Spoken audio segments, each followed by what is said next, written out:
எல்லாமே விதிக்கப்பட்டதுன்னா ஜோசியமே தேவைப்படலை. சரிங்களா? எல்லாமே மாறுதலுக்கு உட்பட்டதுனாலும் ஜோசியம் தேவையில்லை. எதில் எனக்கு சுதந்திரம் இருக்குது, எதில் சுதந்திரம் இல்லை அப்படின்னு மாறுபட்ட விஷயங்கள் இருக்குது. ஒரு பேராஷூட்டோட குதிக்கிறது என் பொறுப்பு. பேரட் இல்லாமல் குதிப்பேன், எனக்கு கடவுள் நம்பிக்கை ரொம்ப ஜாஸ்தி, இது முட்டாள்தனம். அந்த முட்டாள்தனத்துக்கு ஜோசியம் காரணம் இல்லை. கடவுள் கூட அதை பொறுத்துக்க மாட்டார்.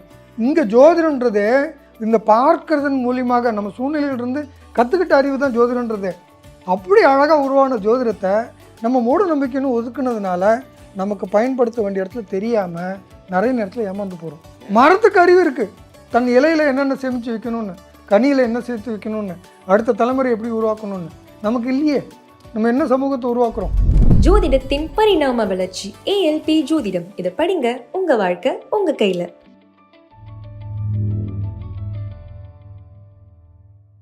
அஸ்ட்ராலஜி பார்க்காதவங்களும் இல்லை அது விருப்பம் இல்லாதவங்களும் நாத்திகம் பேசக்கூடிய நபர்களும் என்ன பண்ணுறாங்க அப்படின்னா, நீங்கள் சொல்கிற இதே வாழ்க்கை முறையில் எனக்கு போதுண்டா, இருக்கிறது போதுமன்ற மனமே பொன் செய்யும் மருந்து, இதெல்லாம் இருந்தது. அந்த மாதிரி நபர்கள் இருக்கிறாங்க. இல்லை இல்லை, நான் நிறைவுன்னு சொன்னது தன்னிறைவுன்னா அது அர்த்தம் இல்லை. எனக்கு என்ன தேவைன்றதை நான் மற்றவர்கள் சார்பு நிலையில் இல்லாமல் எனக்கு என்ன தேவைன்றதை தெளிவாக்கிக்கிறேன்றது தான் சுயசார்பு. அப்படின்னு வரும்போது தன்னிறைவு ஆகாமல் சுயசார்பை பற்றி பேசுகிறதுல அர்த்தம் இல்லாமல் போயிட்டுருக்கு. இப்போ எனக்கு என்ன தேவைன்றதை விட்டுட்டு எனக்கு தேவையில்லாத விஷயங்களை நான் உற்பத்தி பண்ணி போயிட்டுருக்கேன். அப்போ இந்த ஜோதிடம் கற்றுக்கும்போது வாழ்க்கை தான் முதல்ல ஆதாரம், அதுக்கு பணம் தேவை அப்படிங்கிற புரிதல் முதல்ல வரும்போது வாழ்க்கை அணுகிற முறையே மாறிப்படுது. என் குழந்தைங்களை வளர்க்குற முறை தேவைப்படுது. கர்மான்ற ஒரு விஷயங்கள் பேசுகிறோம். நான் பணன்ற ஓடுறதுக்கு நியாயப்படுத்துறதுக்காக தவறுகளெல்லாம் நியாயப்படுத்த ஆரம்பிச்சிடுறேன். இந்த விஷயங்களை முதல்ல தடுக்க வேண்டியிருக்கு. இது ஒரு சுழல், இதுக்குள்ளார போய் மாட்டாதீங்க. இங்கேருந்து தான் ஆன்மீகம் நிறைய பேருக்கு போயிருக்கு. ஆனால் இங்கே நம்ம ஆன்மீகத்தை இழந்து நிற்கிறோம். ஒரு விஷயத்தை செய்யலாம் செய்யக்கூடாதுன்ற உணர்வுகளை விட்டு நம்ம நகர்ந்து போக ஆரம்பிச்சிருக்கோம். பணம் சம்பாதிக்கிறதுக்காகவும் தொழில் செய்கிறன்ற பேர்லேயும் அடுத்தவனை பற்றி எனக்கு அக்கறை இல்லை அப்படின்னு பேசக்கூடிய ஒரு தன்மைக்கு நம்ம மாறி போயிட்டே இருக்கோம்னா இதுக்கு காரணம் யார்? பணம் சம்பாதிக்கிறதுக்கு பணம் ஒரு கருவி மட்டும்தான், ஒரு கத்தி மாதிரி. கத்தி என் கையில் இருக்கிறது நல்லதா கெட்டதான்னா நான் எப்படி பயன்படுத்துகிறேன்றதை பொறுத்து. நான் ஒரு உயிரை காப்பாற்றுறதுக்கு கத்தி பயன்படுத்தினா நான் டாக்டர், நான் ஒரு உயிர் எடுக்கிறதுக்கு பண்ணும்போது நான் கொலைகாரன். ரெண்டுமே கத்தி தான் பயன்படுது. கத்தி நல்லதா கெட்டதான்னு இல்லை, நான் நல்லவனா கெட்டவனா நான் எதுக்காக பண்ணுறேன்றதை பொறுத்து தான். அப்போ நான் அப்படிங்கிற சுய ஒழுக்கம் எங்கேருந்து வருதுன்னா என்னுடைய செயல் என்ன காரியத்துக்காக செய்கிறேன்றது. பணம் எதுக்காக சம்பாதிக்கிறேன், பணத்தை வச்சு நான் என்ன பண்ண போகிறேன் அப்படிங்கிற தெளிவுகள் இல்லாத போது பணம் சம்பாதிச்சாலும் அது தவறான பாதைக்கு போய் சமூக மாற்றங்கள் ஏடாவிடமாக போகுது. இதை முதல்ல ஒழுங்கு பண்ணணுன்னா சுய ஒழுக்கங்கள் முதல்ல வர வேண்டியிருக்கு. இப்போ உங்களுக்கும் எனக்கும் ஒரு பிரச்சனை, நான் இதை எப்படி கையாளுறேன்றது. ஜோதிடம் தெரிஞ்சால் நான் எப்படி கையாளுவேன், ஜோதிடம் தெரியலன்னா நான் எப்படி கையாளுவேன். இதில் தான் பதில்கள் இருக்குது. இப்போ உங்ககிட்ட நான் பணம் வாங்கிட்டேன், நான் திருப்பி கொடுக்க வேண்டியிருக்கு, நான் கொடுக்க முடியல. இது நிலைமை, இது சூழ்நிலை எல்லாருக்கும் வரும். எனக்கும் வரும், உங்களுக்கும் வரும், அம்பானிக்கும் வரும். பணம் கொடுக்க வேண்டியிருக்கு, நான் கொடுக்க முடியல, நான் மன்னிப்பு கேட்கணும். நீங்கள் என்ன நல்ல எண்ணத்தோடு கொடுத்தீங்க, என்னால் அதை திருப்பி தர முடியாத சூழ்நிலையில் இருக்கேன், நான் மன்னிப்பு கேட்குறேன், நான் உங்களை ஃபேஸ் பண்ணணும். எனக்கு அந்த துணிச்சல் ஜோதிடம் தருது. முதல் விஷயம், பணத்தை இத்தனாம் தேதி தர முடியும் அப்படிங்கிற எப்போ எனக்கு வர முடியுன்றத எனக்கு ஒரு தெளிவு கிடைக்குது. இப்போ நான் ஜோதிடம் தெரிஞ்சதுனால உங்களை நான் ஃபேஸ் பண்ணுற தைரியம் முதல்ல எனக்கு வருது. இல்லாமல் இந்த தைரியம் இல்லாத பட்சத்தில் நான் எப்படி நடந்துக்கிறேன்னா, உங்களை நான் தவறாக பேசுகிறேன், என் பிரச்சனையை உங்கள் பிரச்சனையாக மாற்றி விட்றேன். அது உங்களுக்கும் எனக்கும் இருக்க கர்ம வினைகளை கூட்டுது. இதனுடைய தாக்கங்கள் உங்களுக்கும் ஜாஸ்தியாகுது, எனக்கும் ஜாஸ்தியாகுது. ஒரு சைக்கிளில் போய் ட்ராப் ஆகுது. இத்தனாம் தேதி வரைக்கும் எனக்கு வராதுன்னு தெரியுது, நான் என்ன பண்ண முடியும்? எனக்கு தெரியாததுனால தான் நான் பதறேன், பயப்படுறேன், எதிர்கொள்ள முடியாமல் தவிக்கிறேன். எனக்கு இப்போ வரும்னு தெரியும், அது வரைக்கும் நான் பொறுமையாக தான் இருந்தாங்கன்னு தெரியும். நான் அப்போ திரும்பவும் உங்கள்கிட்ட நல்ல உறவை மெயின்டைன் பண்ண முடியும்னு எனக்கு தெரியும் போது நான் அழகாக உங்களை கையாளுறேன். புரியுதுங்களா சொல்கிறது? பணம் எப்போ வரும்னு தெரியாததுனால தான் இந்த தப்புகளே நடக்குது.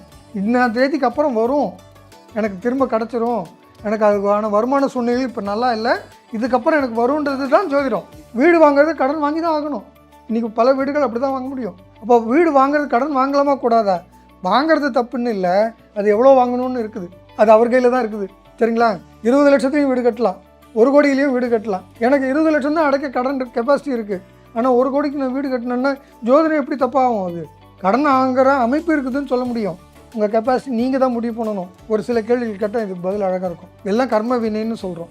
எல்லாமே விதிக்கப்பட்டதுன்னா நான் எப்படி பொறுப்பாவேன்? நான் ஓப்பனாகவே பேசுகிறேன். எல்லாமே விதிக்கப்பட்டதுன்னா ஜோசியமே தேவைப்படலை. சரிங்களா? எல்லாமே மாறுதலுக்கு உட்பட்டதுனாலும் ஜோசியம் தேவையில்லை. எதில் எனக்கு சுதந்திரம் இருக்குது, எதில் சுதந்திரம் இல்லை அப்படின்னு மாறுபட்ட விஷயங்கள் இருக்குது. அதை தெரிஞ்சுக்கிறதுக்கு தான் ஜோசியம் படிக்க சொல்கிறோம். நான் ஒரு உதாரணம் சொல்கிறேன். இங்கே ஒரு கீரல் போட்டேன், ஒரு 6 மாதம் கழித்து அந்த கீரலை காணோம். இதே ஒரு வெட்டுக்காயமாச்சு, அது பர்மனெண்ட்டாக தழும்பாக நிற்குது. இப்போ கீறல் விஷயங்களை நீங்கள் கையாண்டுக்கலாம். சரிங்களா? ஒரு பல்லு விழுந்துருச்சு, திரும்ப முளைக்காது. அப்போ எது மாற்ற முடியும், எது மாற்ற முடியாதுன்னு பகுத்து புரிஞ்சுக்கிறதுக்கு தான் ஜோதிடமே தேவைப்படுது. எல்லாமே உங்கள் விதியில் இல்லை, திறன்லையும் இல்லை. ரெண்டுக்கும் நடுவில் ஒரு சிலது உங்கள் கண்ட்ரோலில் இருக்குது, ஒரு சிலது உங்கள் கண்ட்ரோலில் இல்லை.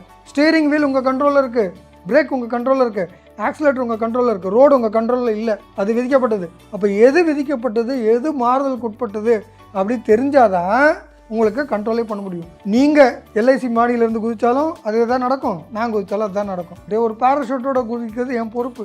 பேரட் இல்லாமல் குதிப்பேன், எனக்கு கடவுள் நம்பிக்கை ரொம்ப ஜாஸ்தி, இது முட்டாள்தனம்.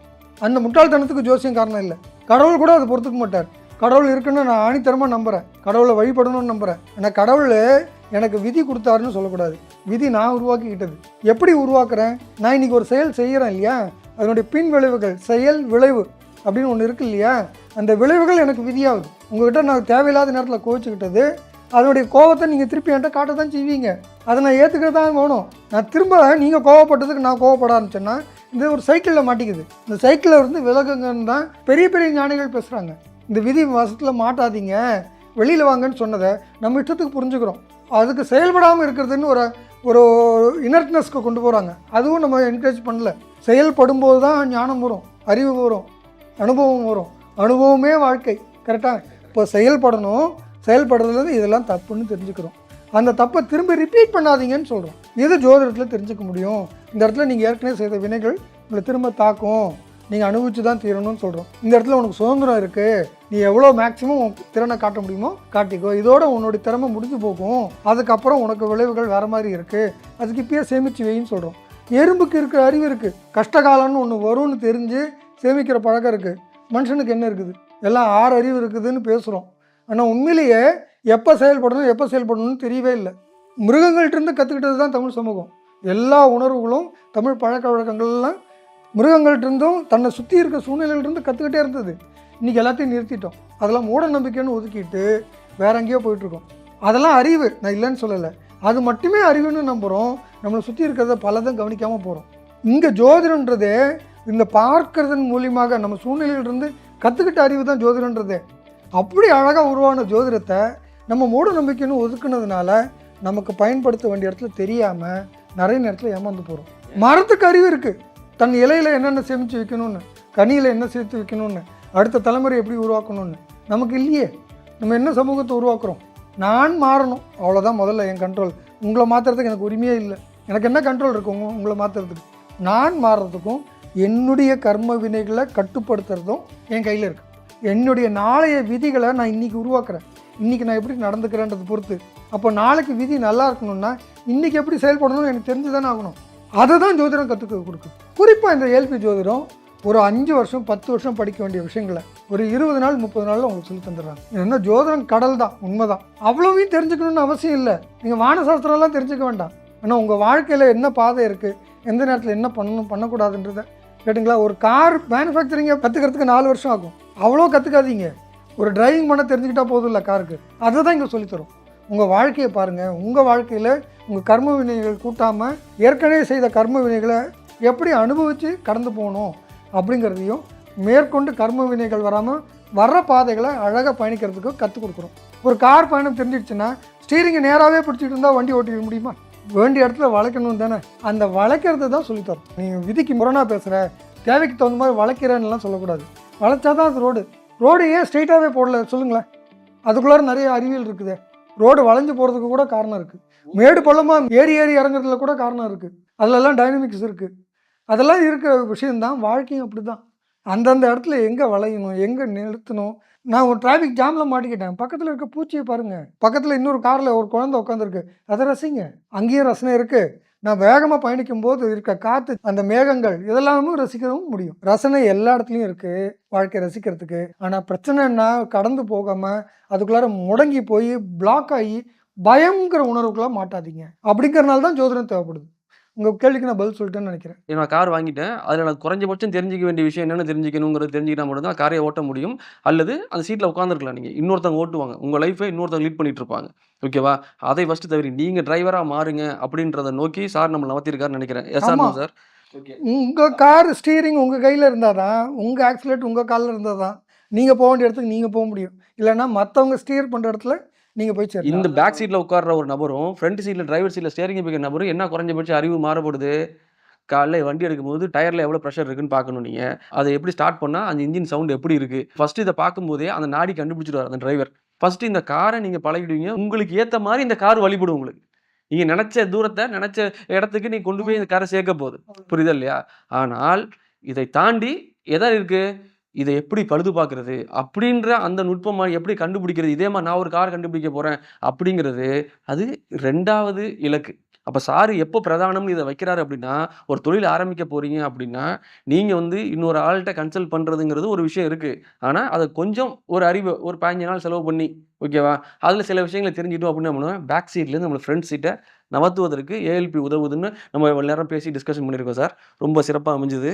மிக்க மிக்க நன்றி. நன்றி. தொடர்ந்து பயணிப்போம். ஜோதிடத்தின் பரிணாம வளர்ச்சி ALP ஜோதிடம். இதை படிங்க, உங்க வாழ்க்கை உங்க கையில.